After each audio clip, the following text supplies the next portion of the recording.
Donc, on reprend le même polynôme que l'exemple précédent, mais on va le faire d'une façon différente. Donc, encore une fois, je ne suis pas capable de faire une mise en évidence simple. Je vais donc m'embarquer dans la mise en évidence double parce que j'ai des indices qui me permettent de le faire.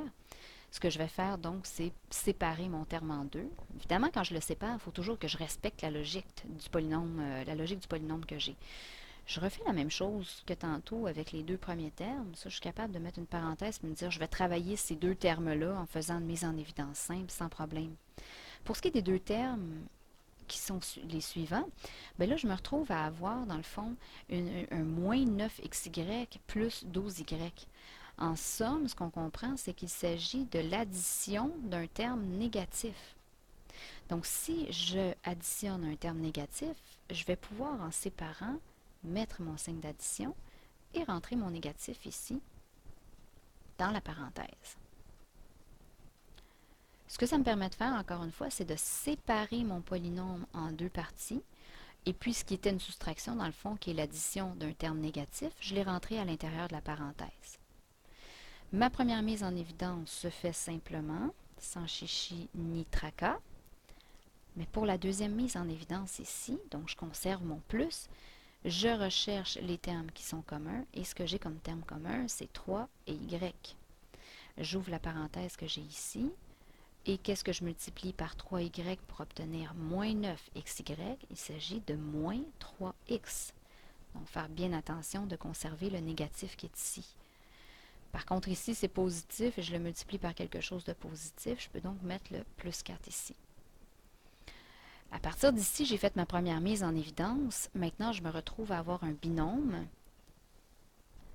Même si c'est une grosse parenthèse, c'est un facteur. Mais le problème, c'est que j'ai 3x moins 4 comme facteur dans mon premier terme. Mais comme facteur dans mon deuxième terme, j'ai moins 3x plus 4. Il s'agit donc d'exactement le même facteur au signe près.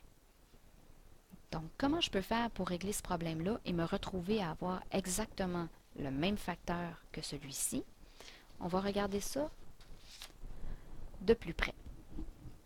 Donc, la partie qui est ici, moi, ce que je veux essayer d'avoir, c'est le facteur 3x moins 4. C'est ça ici que j'essaie de retrouver. Donc, ce que je vais faire dans la mise en évidence ici, c'est que je vais aller ressortir un négatif. Donc, mon 3y qui était positif, je vais aller le mettre négatif. Et étant donné que j'ai un négatif qui est mis en évidence, je vais aller changer les signes à l'intérieur de la parenthèse.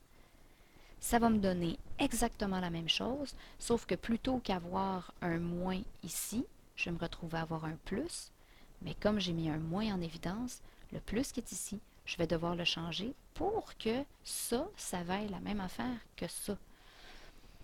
Donc, ce qui se passe dans le polynôme que j'ai ici, c'est que pour pouvoir changer les signes à l'intérieur de la parenthèse, ben, ça ne sera pas un plus 3y, mais bien un moins 3y que je vais mettre en évidence. Et ici, ça va me permettre de changer les signes à l'intérieur de la parenthèse. Rendu là, ben, je me retrouve avec exactement le même facteur dans mes deux termes que je vais mettre en évidence ici pour pouvoir terminer ma double mise en évidence. Donc, sortir un négatif de la parenthèse me permet de changer les signes à l'intérieur de la parenthèse et ce gros terme-là reste équivalent, sauf que plutôt qu'un plus, ça devient un moins devant la parenthèse et ça me permet de faire ma double mise en évidence.